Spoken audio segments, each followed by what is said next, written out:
de telecomunicaciones. Por tanto, vaya a todos ustedes como miembros del gremio mis felicitaciones por este día. En 2012 conmemoramos varios hechos que cumplen 100 años. Yo creo que el que más ha salido a la prensa es el hundimiento del Titanic. Pero también, por ejemplo, la edición de La muerte en Venecia de Thomas Mann también cumple 100 años.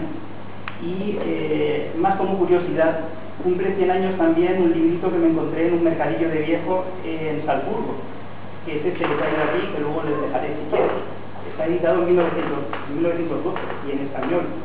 Es el Código Telegráfico del Viajero, el Código Neander, que era uno de los tantos códigos telegráficos que a principios del siglo XX pululaban y que en realidad consistían en cifrar en grupos de 3 letras frases completas del idioma, en este caso el español, para optimizar su transmisión a través de cables submarinos, por medios telemáticos, en telegrafía. Era una forma, y de hecho los dinosaurios de los actuales SMS. No había móvil, pero sí existían estas cosas. Por tanto, celebramos también en 1912 determinadas efemérides interesantes. Y otra cosa interesante también del librito este es que tiene uno de los primeros dibujos de por dónde transitaba el cable submarino alemán,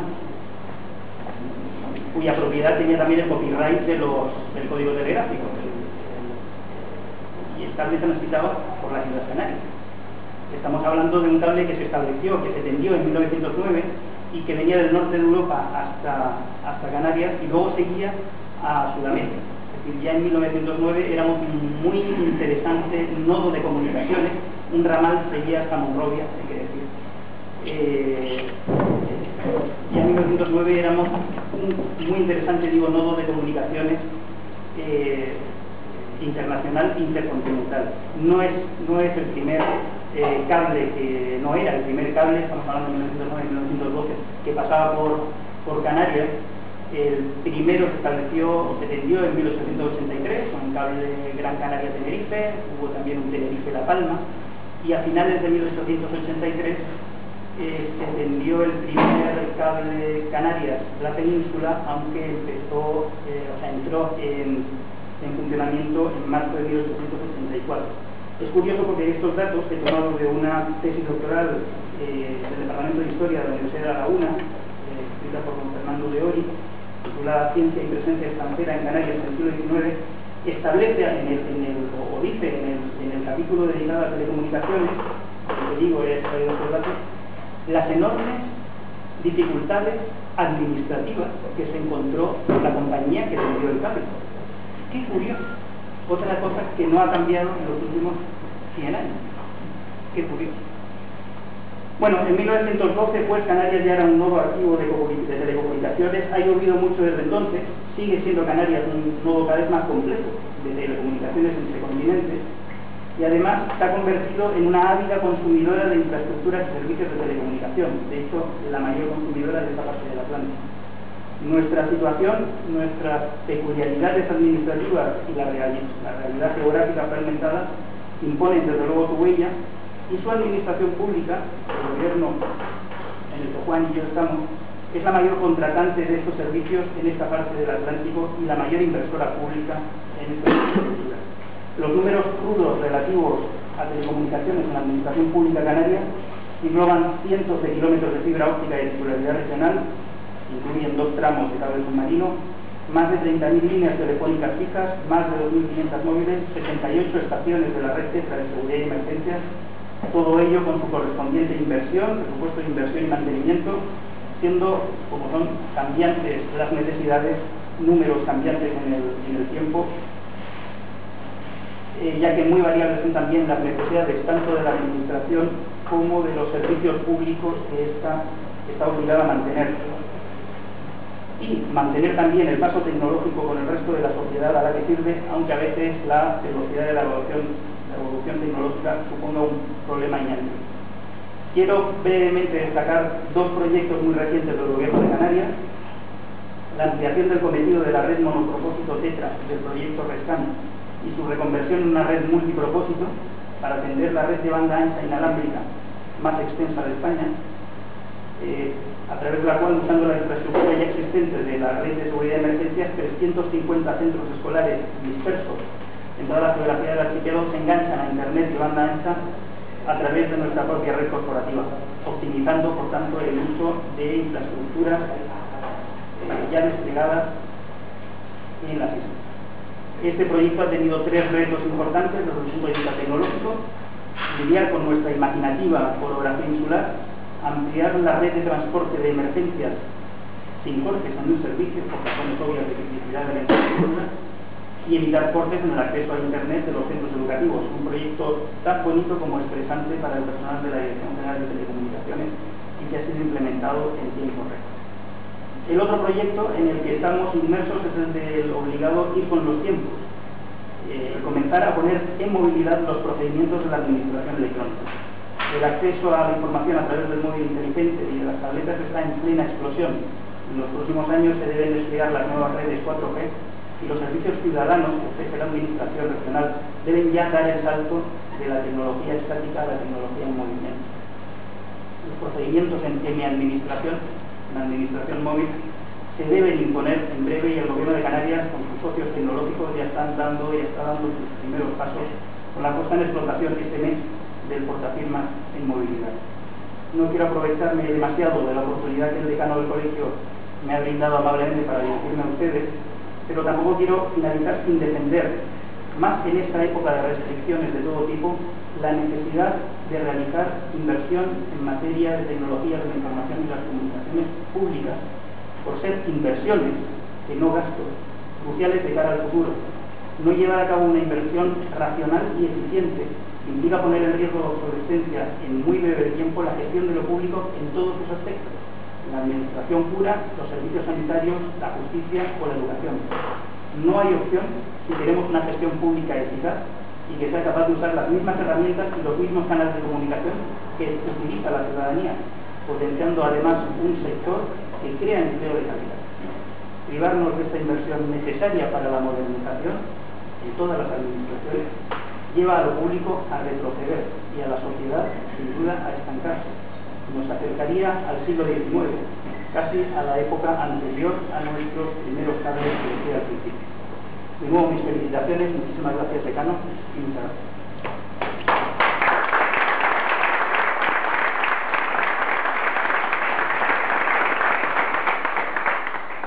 Muchas gracias. La verdad es que te agradezco la intervención porque me has contado cosas que sinceramente creo que todos los profesionales de este sector de Canarias debemos conocer. Son datos que ignorábamos. La verdad es que es una joya de recursos humanos. Es una curiosidad, luego le estamos muy claros. Y además me ha gustado que has hablado con total y absoluta propiedad, a lo mejor por tu origen académico, desde el punto de vista de la profesión. Soy físico, no del todo idiota. Me ha gustado que has hablado de modernización, porque es cierto, es decir, las telecomunicaciones son un factor muy importante que tiene un efecto transversal en toda la sociedad y que condiciona aspectos de bienestar que están condicionados con esa modernización de la que tú hablas. Pero hay otro aspecto que también es importante, y tú lo has citado bien: modernización, eficiencia. Es el aspecto de la innovación. La innovación es un proceso netamente empresarial, que digan lo que se diga en muchos estudios, análisis y todo eso, al final debe tener una traducción del Producto Interior Bruto. Entonces, la innovación es algo que puede ser facilitado por la administración, pero donde el papel que deben de jugar las empresas, los particulares y los emprendedores deben de crearse las condiciones. Y en ese sentido, uno de los temas que nos trae hoy aquí es cómo hacer realidad que las telecomunicaciones se conviertan en uno de los motores del desarrollo económico y de la creación de empleo en Canarias. Porque es cierto que las telecomunicaciones no son el 20% del Producto Interior Bruto, pero hasta Los estudios de análisis estadístico más desfavorables, porque están un poco sesgados, le otorgan un peso del 6% en el PIB. Y hay que tener en cuenta que un sector tan estratégico como el turismo representa solamente el 10%. Las tecnologías de información y la conexión son el 6%. Los estudios de la Comisión Europea nos dicen que de cada 6 euros que gasta un ciudadano español en TIC, 4 son para telecomunicaciones y solo 2 para sistemas de información. Eso tiene una traducción difícil después desde el punto de vista de la facturación y desde el punto de vista del empleo. Ya digo, por la asignación de los códigos de actividades económicas a la hora de realizar los diferentes estudios. Pero, sin adscribirnos a un tipo de estadística o a otra, lo que está claro es que en general las tecnologías de información y la comunicación, y en concreto las telecomunicaciones, tienen un peso muy concreto en lo que es la economía. Son importantes desde el punto de vista de inversión. En España, las 3.300 empresas que tienen un código de actividad económica inscrito directamente en las telecomunicaciones realizan unas inversiones netas, directas y productivas de más de 4.000 millones de euros al año. Sin embargo, lo que está claro es que no ha habido un proceso favorable para fomentar esa inversión y esa creación de nuevos negocios. Ha estado muy sesgado hasta nuestros días. Actualmente el Gobierno de España está planificando la elaboración de la Ley General de Telecomunicaciones, de la que hablaré en un momento, de la Ley de Emprendedores y también de la Agenda Digital.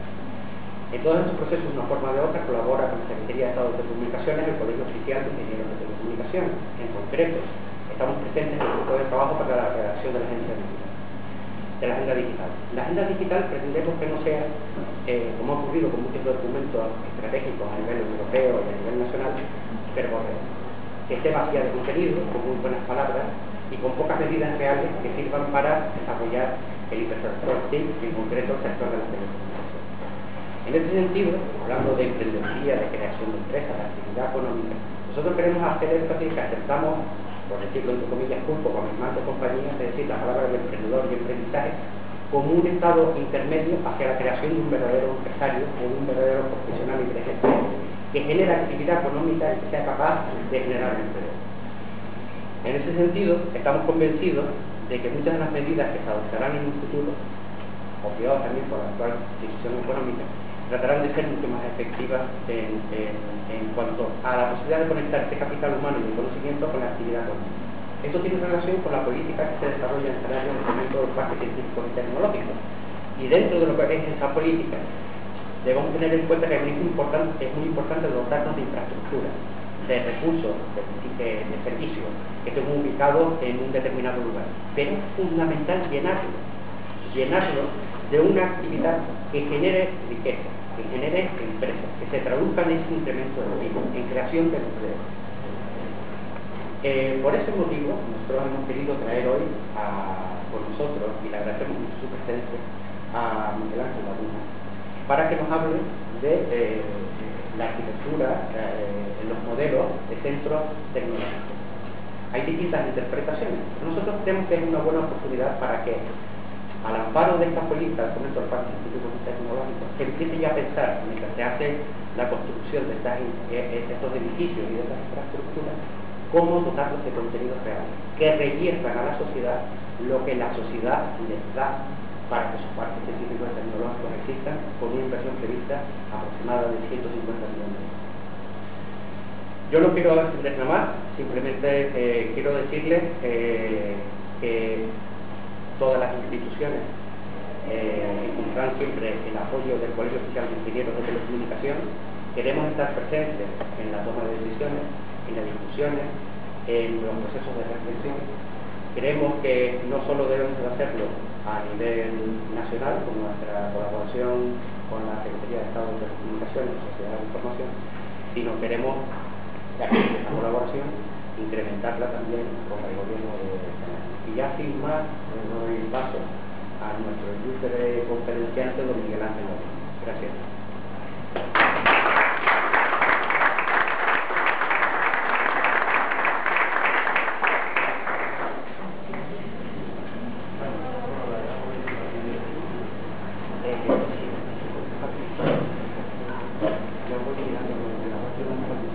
Creo que no lo ven desde ahí, ¿no? ¿Sí?